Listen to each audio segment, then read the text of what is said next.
Absolutely. And, this, without going into what Alice is going to talk on, I just think it's important to note that you cannot have healthy conversations about sexual education without first having healthy conversations about the body and the reproductive system in its base level and puberty and menstruation. Those things need to come first because they're the building blocks, right? So that just baffles me. It really.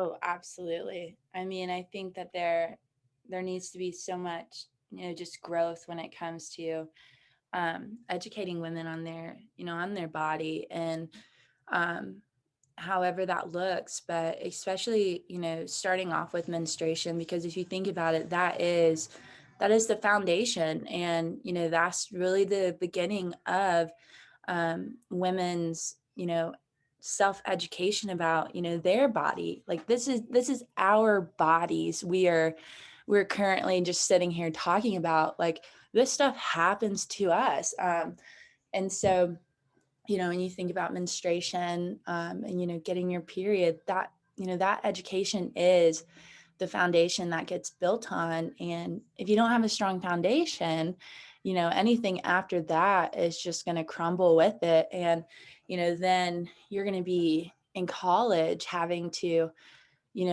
high school or college, having to learn so much for your own, having to learn things that in reality should probably be handled through education, or um, it should at least be normalized to the point where parents begin to teach it more and get to really utilize it as a prominent topic in the households. And having their children not be afraid to like tell their mom if they have their period or that they need feminine hygiene products, and starting to work towards that comfortability between the mother and daughter, or father and daughter relationship, and brother and sister relationship too.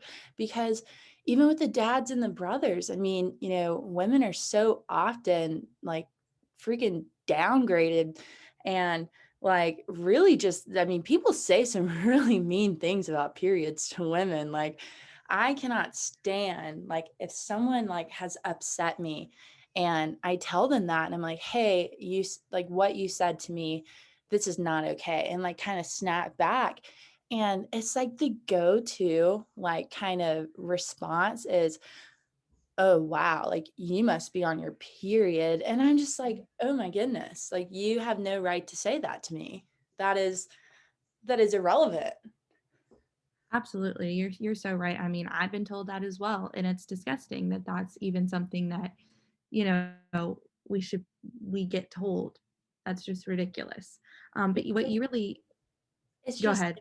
it's another way for like for men to not like take the blame. I mean, to me it's like men playing victim when they say that, and I'm like, okay, you're not owning up to the really hurtful things that you said to me.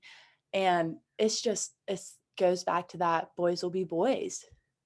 Yeah, I mean, all of this just is really further evidence of how, in our society, women are kept from knowing their bodies, right? By the patriarchy, by, men. And that's historical, and it's still continuing today. And, and it just, it bothers me. And there's pushback about learning about periods, in school or whatever, because somehow that has to do with, sexual health. And yes, it does involve your sexual organs, but there is nothing sexual about your period. I mean, later on you have to understand that, but like when you're a kid, like why do we have to sexualize that at all? It does not need to be sexualized, right?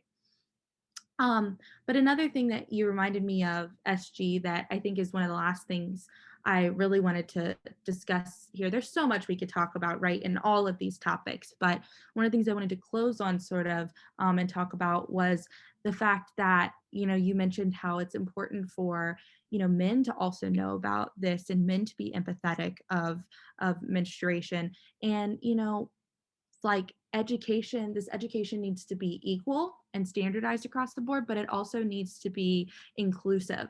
It needs to include boys and girls, because not all people who are girls have periods, and um not all okay, I'm sorry. And not all people who are girls have periods, and not all people who have periods are girls. And so it's just so important for everybody to know it, and whether or not you have a period or not, you need to be empathetic of those who do. You need to understand that if someone is feeling super sick one day and they need a moment or they need some time because of their period, that that is completely valid.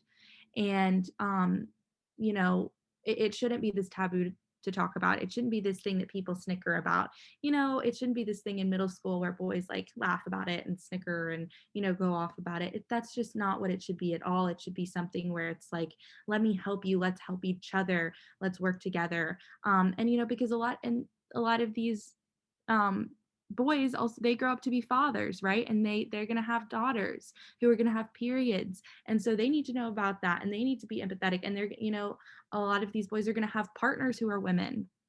Yet again, they need to be empathetic of that and have knowledge about it. And so I think that's just really important for inclusivity wise.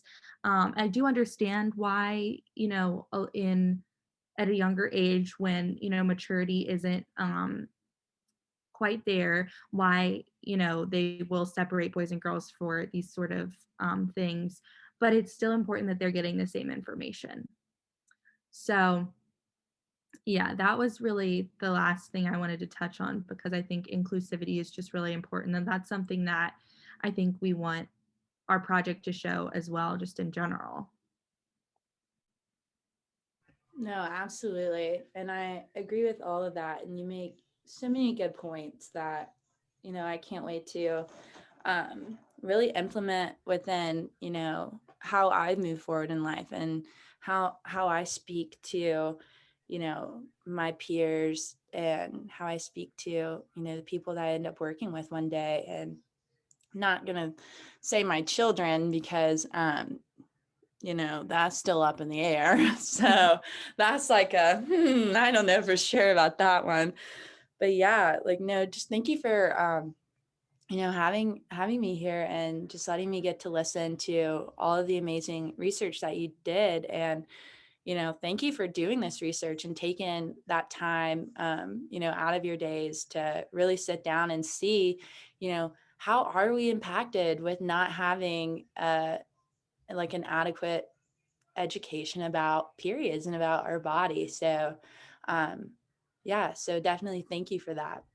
Yeah, thank you both so much for being here to discuss this with me, and for your own research. It's also important, and I think we wanted this project to be something where it can all really intertwine, and I think it does. I mean, in this, I said, Alice is going to talk about that, or SG talked a bit about this, because it's true. It all really intertwines, because there's just so much education that is lacking in society for women, for women's issues. So I'm really thankful I get to be a part of a group like this that can talk about it openly, and we can learn together and move forward to try and help alleviate those issues in the future. So thank you both so much.